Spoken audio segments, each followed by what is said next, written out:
Il existe certaines personnes dans ce monde qui ont toujours une opinion bien arrêtée sur tout. Je le connais parfaitement, disent-ils d'un ton ferme et catégorique. Je sais exactement comment est cette personne, pense-t-il, mais en réalité, personne ne connaît toute l'histoire de la vie de quelqu'un. Nous ne voyons que de simples petits fragments isolés, des instants éphémères ou seulement certaines versions limitées de la réalité. Et pourtant, nous nous permettons de porter des jugements définitifs, comme si nous étions Dieu.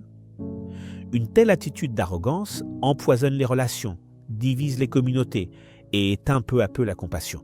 Jésus lui-même a été victime des versions. Certaines personnes l'ont traité de fou, d'autres d'imposteurs malveillants, d'autres encore l'ont qualifié de possédé, mais il n'a jamais souhaité répondre sur le même temps. Il a choisi le silence et la vérité sans celle. Quand tu deviens juge, tu cesses d'être le reflet de l'amour du Christ, car l'amour n'a pas besoin de version.